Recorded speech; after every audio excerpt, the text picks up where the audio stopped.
Good afternoon and welcome to our worship this week. Today we're going to talk about doubting Thomas and how important it is that we share our wounds and embrace those wounds in order to become the belonging community we're called to become. So as we come to this time of worship, let us center ourselves and breathe and take this moment in. Allow God to walk with us through this journey, and let us be receptive and open to where God is asking us to go. Let us pray. Almighty and loving God, we thank you for this day, this time. Let us center ourselves on you as we enter worship. Teach us to embody the grace in all we do, and let us be present now to better connect with you as well as all of your creation. Let us now worship. Amen.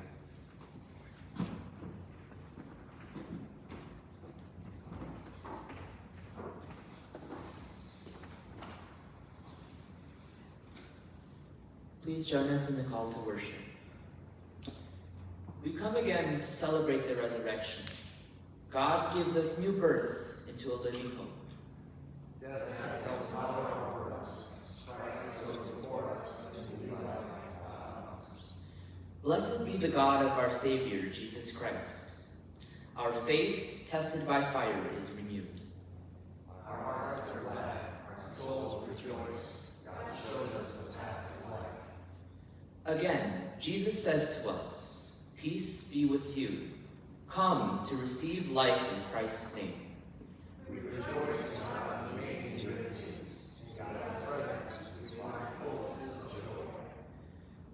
Please join us in singing Amazing Grace, How Sweet the Sound, Presbyterian hymn 280, verses 1 to 3, led by Gabriela Madu.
Please join us in the prayer of confession in unison.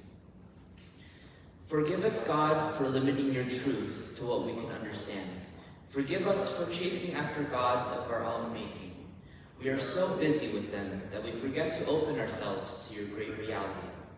We reduce the circles of connection and caring that Jesus demonstrated. Goodness is crucified by our narrow prejudices, and our crowds plunge us into despair.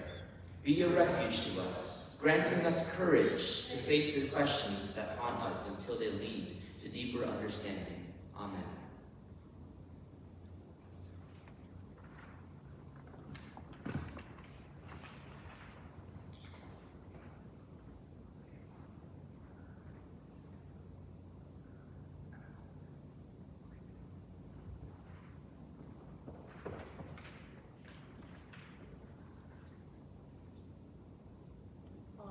This is my first time up here.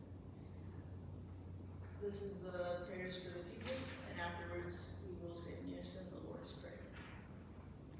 Most glorious and grace-filled God, we come today and lift all those who are questioning, those who struggle to find answers. We lift them up and ask that you would ease their minds, accept their questions, and help them find peace. Lift those who are certain from their days of complacency, and help them to be awed by your presence. Open their minds to become free from the sin of certainty. Let us come to worship and willing to see the blessing that comes with being unsure. The comfort of knowing that you, most forgiving God, always welcome us. Be with those who continue to recover in India from toxic fumes that radiated from the fire. Help the air be cleansed and their bodies be healed. Be with those souls that have been lost to violence. Help them find grace in your presence. Lift the family members that are left grieving because of these same pointless acts of violence. Help them be strong and to lean upon you as they search for answers. This week, Lord, we lift our community as they do the work at the end of the semester. Be sure to help all be aware to take time and breathe. Help our students find rest and feel your warm embrace. Be with our trustees as they meet and make decisions that will benefit the community.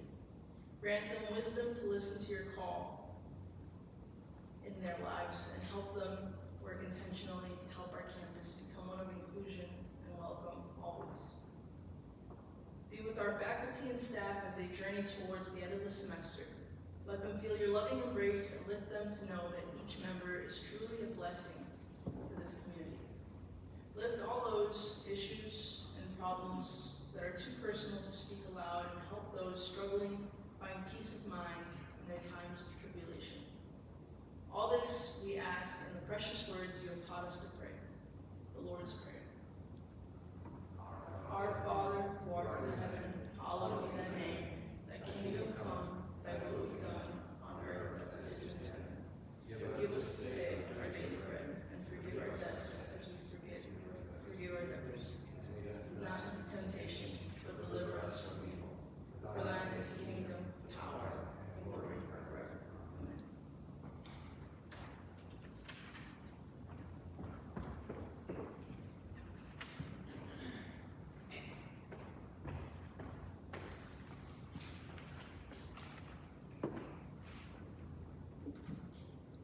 Our scripture reading comes from John 20, verses 19 through 31.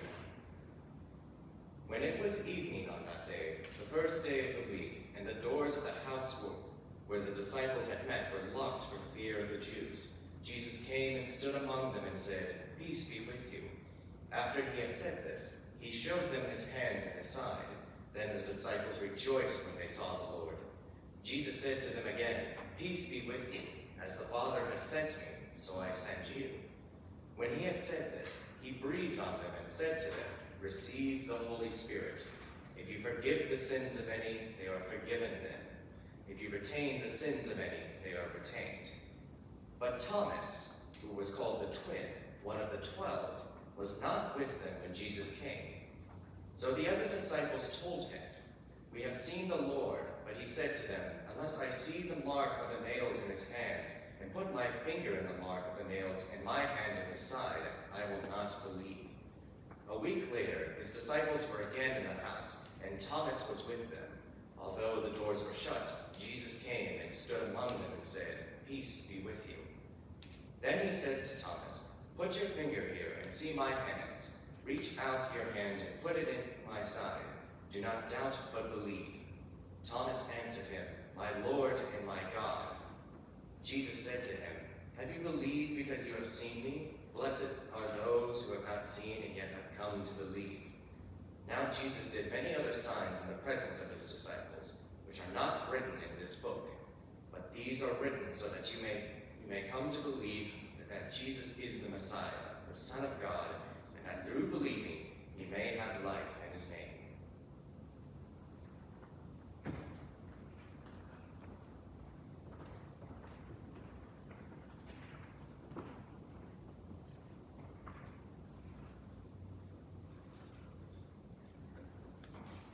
So I told some of my the students that they're going to hear this for the second time in a week because I preached at Faith this Sunday. But I did add a few things to it because I think it's important for us to recognize how we are called to be in community with each other. Thomas is often ridiculed as the one that doubted. He's the one we're not supposed to follow. Thomas is the one that shows us what not to do, essentially. But the problem is that that's not how Jesus interacts with him. That's how we have interacted with him since. We've turned faith into this certainty. We've turned this, if you have faith, then you know all the answers, which is not at all the way we're called to be.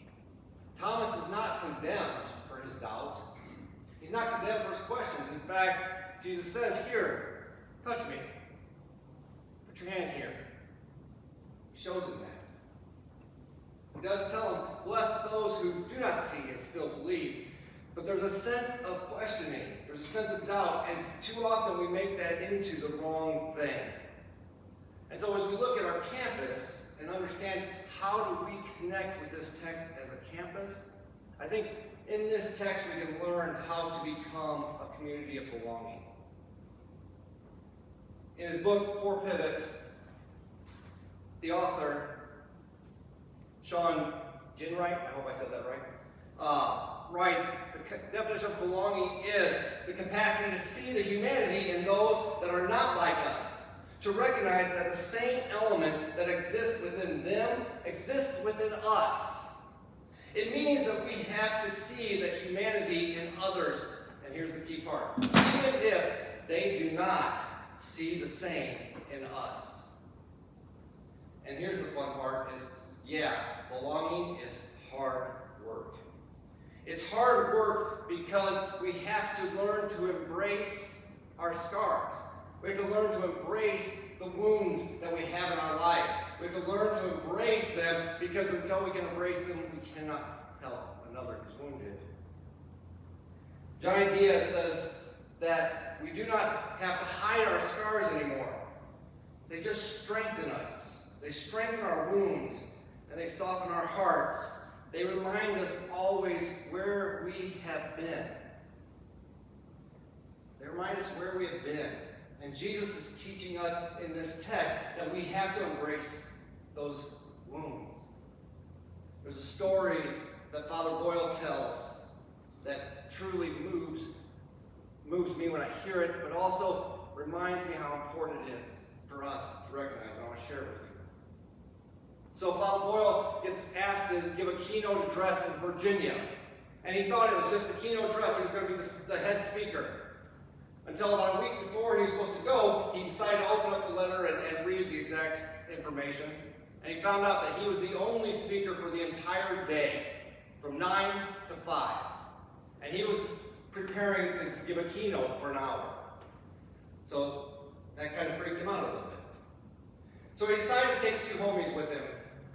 The kids at Homeboy Industry, he always calls them homies. And he took 2 with him. One was Jose.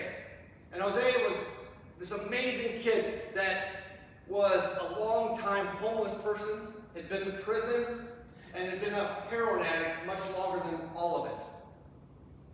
But Jose had worked so diligently and become a key figure in the recovery unit at Homeboy. And so Father takes him to Virginia, and he tells Jose and his friends, listen, get up there, tell your story, and talk for a long time, because we've got plenty of time. And so he said Jose gets up to tell his story, and he had never heard Jose's story, but Jose says, I guess you could say that my mom and I didn't get along real well. He said, when I was 6 years old, my mom looked at me and said, "Why don't you just kill yourself because you're such a burden to me?" And there were gasps in the audience. And Jose stopped and he said, No, wait a minute, it sounds much worse in Spanish. And so he went on and he said, "My mother took me when I was 9 to Baja, California, to an orphanage, and she knocked on the door, and the people came to the door, and she said, 'I just found this kid, do something with him.' And it took 4 months for his grandmother to figure out where he was and to get his mom to explain why she did it. But then his life came and didn't get any better because his mother beat him with anything you can think of and even things you can't think of. So much so that he would wear 3 t-shirts to school. He wore the first one to try and cover the blood, but it didn't work. So he wore the second one. And he had to wear a third one because the second one didn't quite work. But of course, they're in California, and you can imagine the kids on the playground seeing him wearing 3 shirts. And Jose said, yeah, they'd look at me and say, "Hey, fool, why do you wear 3 t-shirts? It's 100 degrees out." And Father says, at that point, Jose looked deeply into himself. And he was looking at a piece of the story that only he could tell. Father said, he looked out at that audience and he said, "I was so ashamed of all my scars. I was ashamed of what I had gone through." And he said, "Now I'm no longer ashamed. I welcome my wounds. I run my fingers on my wounds because I've learned that unless I embrace my wounds, I cannot help another wounded person embrace theirs." So transformation is impossible if you're unable to share your wounds. See, sadly, we live in a time where when you share wounds, you're looked at as weak or compromising. When you share wounds, you're looked at as somebody who doesn't quite add up. I'm somebody who has an issue with perfectionism at times. And I've had to learn to share my wounds. And by the grace of God, when I share my wounds, I've been given lifelines by people who understand and lift us up. You see, we become better people when we're willing to share our wounds and embrace them, because you never know who is lost or hurting that you're going across. And if you don't share your wounds, they may not be able to heal from their wounds. You see, Christ teaches us to be in connection with each other, to truly understand that all of us are interconnected. All of us. And if we are unwilling to be vulnerable to each other, unwilling to care for each other, unwilling to see each other as whole, we will never break the cycle of disconnectedness. If we are unwilling to go deeper and to truly shatter those myths that we create of us versus them, of perfect and unperfect, of clean and unclean, until we go deeper in our own selves, we will never build a belonging community. Jesus wants us to build a belonging community. Jesus wants us to build a community that truly cares and welcomes all of creation into it.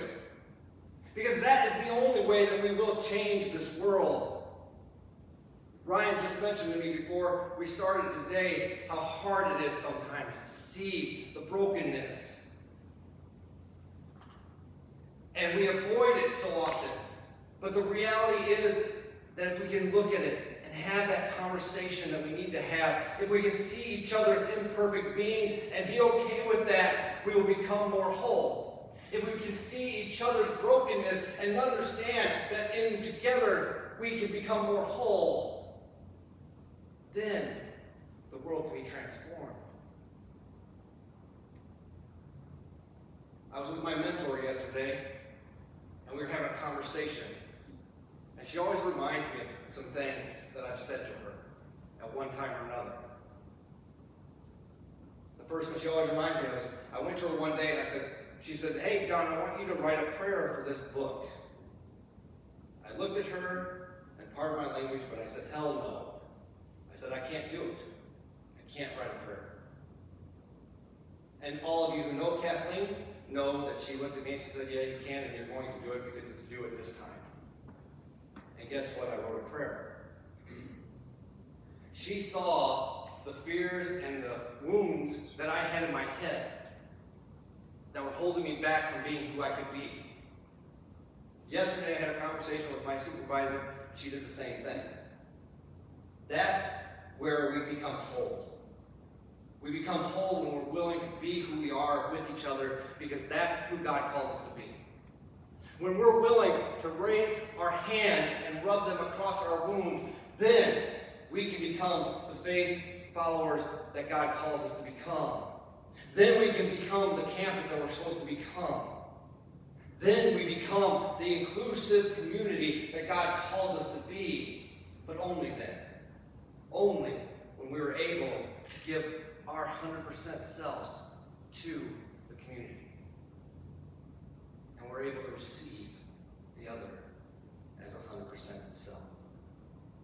When we no longer see an us versus them, or who's right and who's wrong, then we become community. When we see that we all need every piece of this puzzle in order to be whole, then we become who God calls us to become. Be awed by the fact that we have a God that is okay with questions. That we have a God that's okay with being unsure and having doubts. Be awed by that presence of God in your life today. And remember this, that God was and is in the heartbreak and in the inside born of sadness and in the arms that wrap around our grief. God is there in that midst. God is there when we hurt. God is there when we're broken. And God places people in our lives to allow community to be built in the midst of that. Be awed by welcoming our wounds. Be awed that we can share our life together with each other because God blesses us to do so. Go forth today and embrace your wounds, because that's what will transform our community and let it become what it can become. Amen. Oh, I forgot a quote. So this is a quote we should never forget. The wrong idea is taking root in this world, and the idea is this: there just might be some lives that matter more than others. Take that to heart, because no life matters more than any other. God loves all of creation, and until all lives matter, no lives matter. Share your wounds and be awed by the gift that God gives you today. Amen. Let us join together in our affirmation of faith. As soon as I can get my paper. There we go.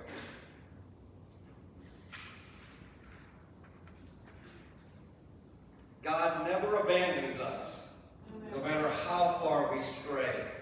We have a grand heritage which is ours to claim. God shows us the path of life and offers us fullness of joy. Let our hearts be glad and our tongues rejoice. The living Christ is in our midst. We are granted new birth into living hope. Amen. And let us stand and sing our closing hymn, What Wondrous Love Is This, in the 85 in the hymnal and verse 1 and 2.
I want to say thank you to all the students that are helping with this.